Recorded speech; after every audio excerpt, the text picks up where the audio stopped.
New footage emerging from Hoover Dam on March 3, 2026, is sending shockwaves through engineering offices, federal agencies, and water management bureaus across 7 states.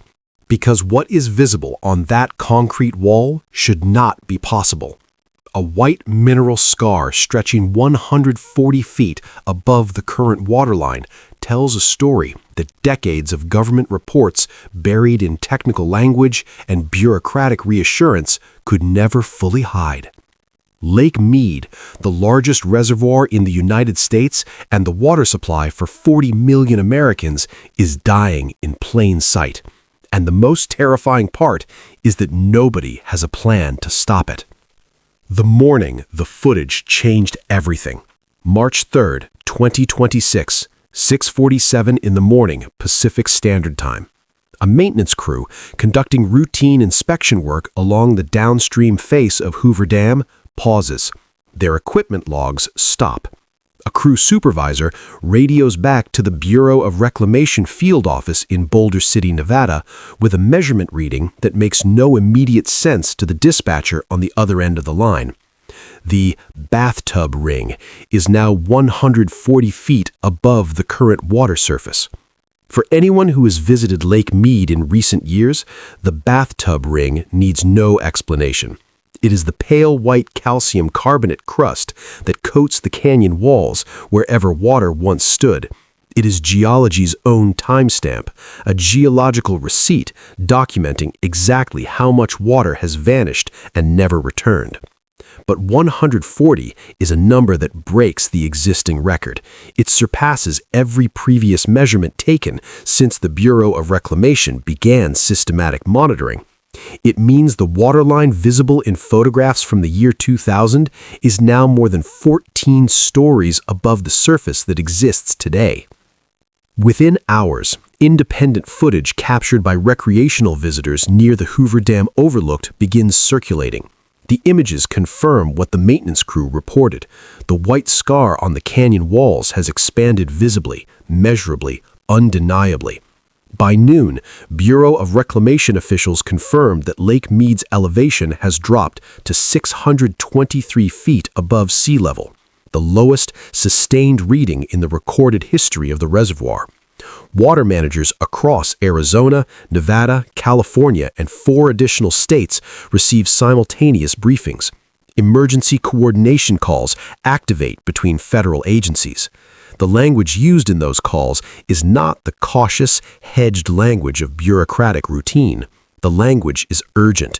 Something is happening to Lake Mead that the models did not fully anticipate. And the footage from that dam wall is the most honest data point anyone has seen in years. What the numbers on that concrete wall actually mean. The bathtub ring is not just an ugly visual. It is a measurement system that does not lie, cannot be revised, and does not respond to political pressure or to drought management optimism. Every foot of that white mineral crust represents water that entered Lake Mead, raised the surface to that elevation, and never came back. Here is what 140 feet actually means in physical terms. Lake Mead at full capacity holds approximately 26.1 million acre-feet of water. 1 acre-foot is the volume required to cover 1 acre of land to a depth of 1 foot. It equals approximately 326,000 gallons. At the elevation recorded on March 3, 2026, Lake Mead holds roughly 23% of its total design capacity. 23%. Dr. Patricia Helms, a hydroologist at the University of Nevada, Las Vegas, who has monitored Lake Mead for 19 years, reviewed the footage circulating from Hoover Dam and described what she saw in a single phrase. "We are watching the structural failure of a water system built for a climate that no longer exists." The numbers validate her assessment. In 1983, Lake Mead reached its highest recorded level, 900 feet and 1/10 above sea level. The reservoir was so full that managers were forced to open the spillways to prevent overtopping. Water poured through overflow channels that had never been used before and have barely been used since. That was 43 years ago. Since that peak, the average annual decline has been relentless. The reservoir lost water every year from 2000 to 2010, with only brief interruptions. From 2012 onward, drought conditions across the Colorado River Basin accelerated the process beyond what any management plan had modeled at realistic probability. By 2022, Lake Mead had dropped low enough to trigger Tier 3 shortage declarations under the Colorado River Compact, the most severe federal water restriction classification in the Compact's history. That was supposed to be a crisis point, a signal that emergency conservation measures would reverse the trajectory. The Bathtub ring at 140 feet on March 3, 2026, confirms that the reversal never fully arrived. The white wall on that concrete canyon is not a warning anymore. It is a verdict. How a lake dies, the science behind the collapse. To understand what is happening to Lake Mead, you have to understand where its water comes from. The Colorado River is not fed by groundwater. It is not replenished by underground aquifers or rising tidal exchange. The Colorado River is fed almost entirely by snowpack, specifically by the snowpack that accumulates each winter across the Rocky Mountains of Wyoming, Colorado, Utah, and northern New Mexico, and melts slowly through spring and early summer, sending water downstream into the river system that ultimately fills Lake Mead. That snowpack system is collapsing. Dr. Jonathan Reeves, a climate hydrologist at the Colorado State University Water Center, analyzed snowpack accumulation data across the upper Colorado River Basin from 1950 through 2025. His findings, published in January 2026, describe a trend that climate scientists have been tracking for 2 decades, but that now has crossed into irreversible territory within the modeled timeframe. Average snowpack in the upper Colorado River Basin has declined by 31% since 1980. Annual peak snowpack, the measurement that determines how much meltwater will flow downstream in spring, has dropped by 19% in just the last 12 years. But here is what has water scientists in complete panic. It is not just that less snow is falling, the timing has shifted. Warmer winter temperatures cause snowpack to melt weeks earlier than historical averages. That earlier melt arrives before the river system's storage infrastructure is positioned to capture it. Water that was once held in frozen suspension across mountain elevations above 8,000 feet now runs off rapidly, evaporates at higher rates, and fails to translate into reservoir storage the way it did for the first half of the 20th century. The Colorado River Compact of 1922 legally allocated 16 million acre-feet of water annually between the 7 basin states. The actual average annual flow of the Colorado River since 2000 has been approximately 12.3 million acre-feet. The compact was written for a river that no longer exists at the volume it was measured during. 4 million acre-feet per year of overallocation year after year after year. The math runs in one direction only, downstream toward an empty lake, toward a dam whose penstock intakes are approaching minimum operational depth, toward a white scar on canyon walls that keeps climbing higher every time someone points a camera at it. The human stakes. Who loses everything? 40 million people. That is the number of Americans who depend on Colorado River water for municipal supply, agricultural irrigation, industrial use, or hydroelectric power. 40 million people spread across 7 states, dozens of tribal nations, and 2 countries, all connected to a single river system that is draining faster than it is being refilled. Put names and faces on that number, and the scale becomes unbearable. In Las Vegas, Nevada, where 90% of the municipal water supply comes directly from Lake Mead, the Southern Nevada Water Authority has spent over $3 billion since 2000 on infrastructure designed to access water at progressively lower lake elevations. They drilled new intake tunnels. They built low lake pumping facilities. They implemented the most aggressive water conservation program of any major American city, and the lake still dropped 140 feet. Maria Gutierrez has farmed 40 acres in the Coachella Valley in California for 22 years. Her water rights trace back to an allocation agreement signed in the 1960s that guaranteed a specific volume each irrigation season. In 2024, she received 60% of her allocated water. In 2025, 51%. Her crop yields track those numbers directly. Her mortgage does not. The Navajo Nation faces conditions that expose the full moral weight of the crisis. 40% of Navajo Nation residents lack access to running water in their homes.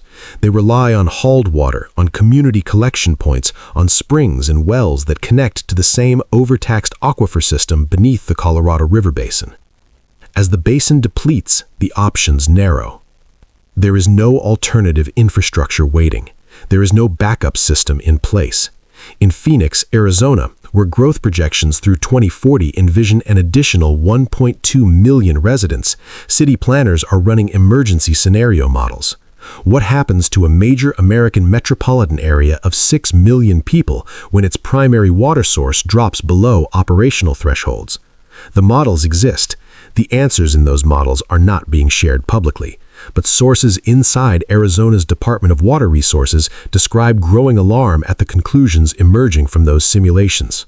The human cost of a failing Lake Mead is not theoretical. It is already accumulating. It is already destroying farms, already forcing tribes into impossible choices, already rewriting the economic futures of cities that were built in on the assumption that the water would always be there.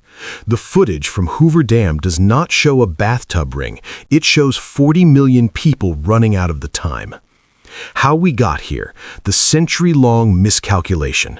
The story of Lake Mead's collapse begins not in 2026, it begins in 1922 on the banks of the Colorado River in Santa Fe, New Mexico, where representatives of 7 western states gathered to divide a river.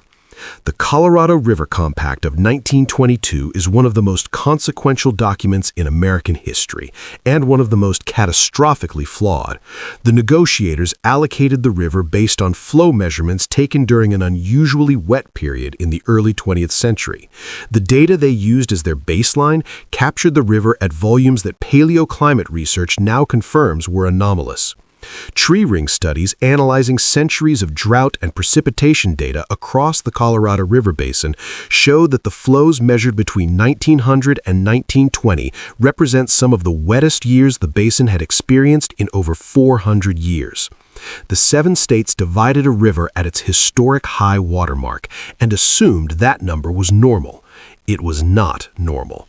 Scientists studying long-term climate records describe what followed as a structural overcommitment baked into law before the concrete of Hoover Dam had ever dried. The dam itself was completed in 1935, a feat of engineering celebrated as the definitive American conquest of western aridity. It was supposed to store 2 years of average river flow as insurance against drought. At the time, that seemed like an overwhelming surplus. The 2000 drought was not supposed to last more than a few years. It has not ended in 26 years. Mega drought conditions across the American Southwest, documented in research published by NASA, the United States Geological Survey, and universities across the region, now describe the period from 2000 to the present as the driest 23-year span in at least 12,200 years, possibly longer. The drought is not a temporary deviation from normal. The drought may be the new normal, or more precisely, the return of the actual historical normal that the early 20th century temporarily interrupted. The compact, the dam, the cities, the farms, the 40 million people, all of it was built on a 1922 miscalculation that nobody in power wanted to correct when correction was still manageable.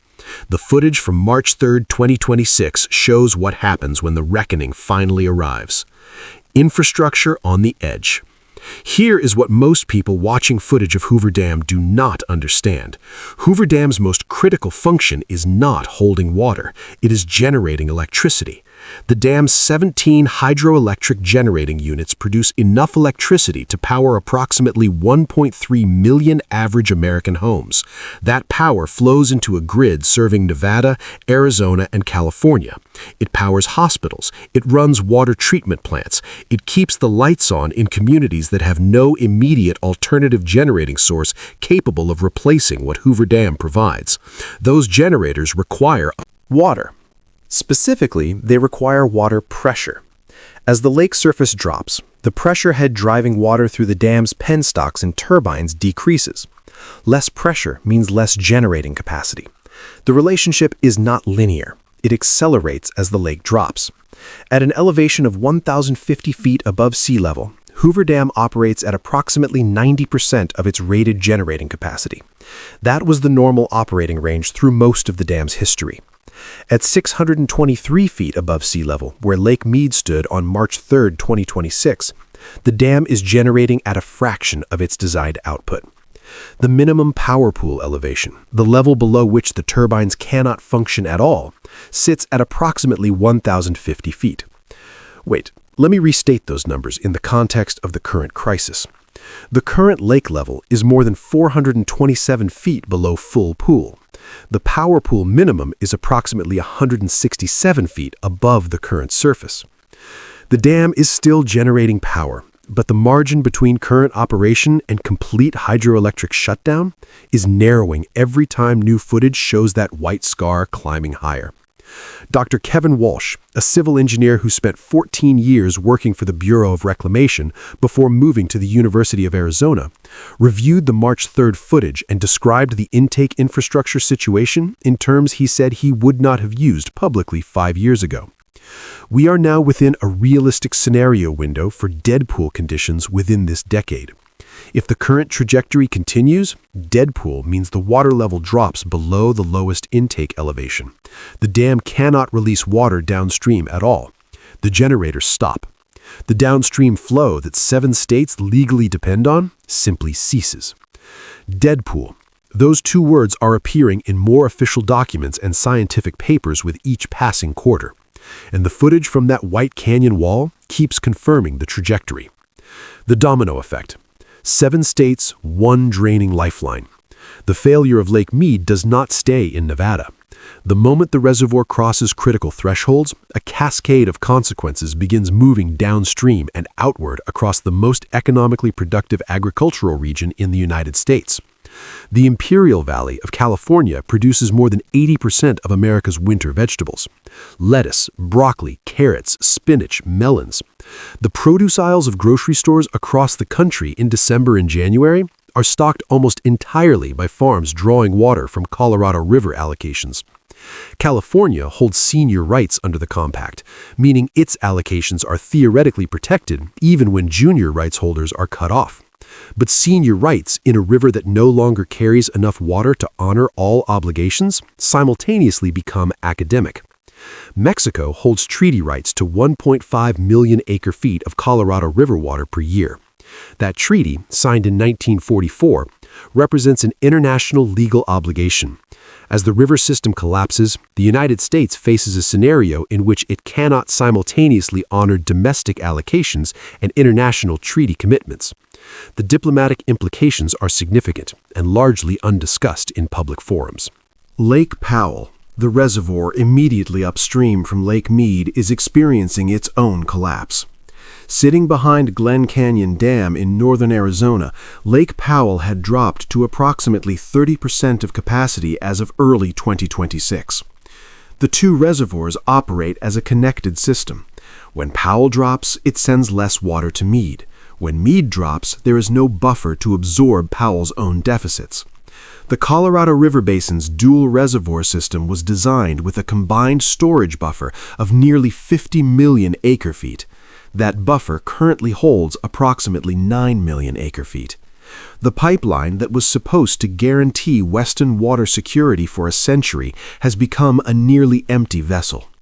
7 states built their futures on it. 40 million people drink from it. And the footage emerging from Hoover Dam on March 3, 2026, makes undeniably clear that the safety margin everyone assumed was there is gone. What is coming next? The National Oceanic and Atmospheric Administration released its 2026 spring snowpack projections for the upper Colorado River Basin in late February. The numbers sent water managers across the Southwest, reaching for contingency files they hoped they would never need to open. Snowpack as of February 28, 2026, measured 62% of the long-term average across the critical headwater zones of Wyoming and northern Colorado. Winter precipitation deficits across the basin measured 41% below normal for the period from October through February. The forecast for the remainder of the winter season offers no indication of a pattern shift that could reverse the deficit before the spring melt window closes. Translation: the spring of 2026 will deliver less runoff than last year. Lake Mead will likely end the 2026 water year at a lower elevation than it began it. The Bureau of Reclamation is currently modeling 4 operational scenarios for the Colorado River system through 2030. 3 of those 4 scenarios project Lake Mead dropping below 1,000 feet of elevation within 36 months. The 4th scenario, labeled optimistic in internal documentation, requires 3 consecutive above-average snowpack years beginning immediately. The last 3 consecutive above-average snowpack years in the Colorado River Basin occurred between 2000 and 2003. That was 23 years ago. Emergency water shortage tiers that the federal government never expected to activate are now being discussed as near-term certainties. Agricultural water rights across Arizona and Nevada face potential curtailment at levels not seen since the compact was written. Municipal water managers in cities across the region are accelerating investment in desalination, water recycling, and groundwater recharge programs that require years to build and billions to fund. The geology of the canyon walls around Hoover Dam does not negotiate. The white scar keeps climbing, the lake keeps dropping, and the window for managed, orderly adaptation keeps narrowing. What is coming next is not speculation, it is arithmetic, and the arithmetic is merciless. 140 feet.